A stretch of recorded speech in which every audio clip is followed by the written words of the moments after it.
আসসালামু আলাইকুম রহমতুল্লাহ। সম্মানিত নাজিরিন, হযরতগণ, আপনারা আশা করি সকলেই ভালো আছেন। আলহামদুলিল্লাহ, আমিও আল্লাহ সুবহানাহু ওয়া তাআলার মেহেরবানিতে আপনাদের দোয়ায় ভালো আছি। তো আসলে আপনারা অনেকেই বন্যার্থদের জন্য আপনারা এই যে হাদিয়াগুলা দিছিলেন।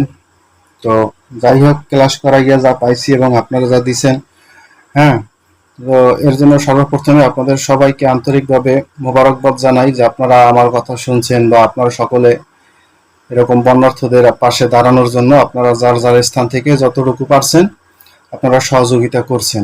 তো আসলে এটাই আমাদের উচিত, একজন মুমিন আর একজন মুমিনের বিপদে আগাই আসা। তো আপনাদেরকে অসংখ্য ধন্যবাদ। আল্লাহ সুবহানাহু ওয়া তাআলা আপনাদেরকে আগামীতে সামনে আরো মানুষের খেদমত করার তৌফিক দান করুক, আমিন, দোয়া করি। তো এই আসলে যেরকম আমরা প্রথম চাইছিলাম যে একটা মানে নিজেরা যাইয়া ওই জায়গা যাইয়া তারপরে তেরানা দিব, কিন্তু আসলে ওই পরিমাণে দেখা যায় আমাদের মানে টাকাটা হয় নাই।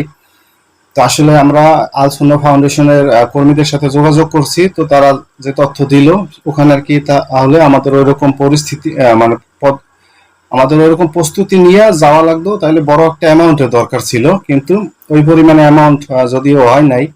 আমি ক্লাস করাইয়া ওখানে থেকে আমি ক্লাস করাইয়া 26,000 পাইছিলাম। তো আমার ওই ক্লাসের 26,000 এবং ছাত্ররা দিছে হলো জিয়া আপনার 4,500 টাকা। তো আপনার আর কি 4,500 টাকা আসছে আপনাদের থেকে, আর আমার ওখান থেকে আসছে 26,000। তো এই সব মিলিয়ে 30,500 টাকা হয়েছিল। এই কারণে ভাবলাম যে আমাদের পীর সাহেব চরমনায়, তো তিনি তো বন্যার্থদের জন্য ত্রাণ এইভাবে তো দিতেছেন, হ্যাঁ, সব জায়গায় যাইয়ে ত্রাণ দিতেছেন।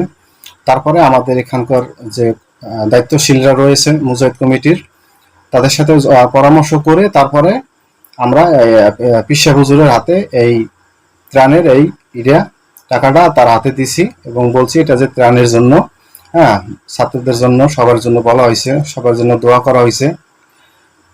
তো ঠিক আছে, আপনাদেরকে এটা জানানোর জন্য আসলে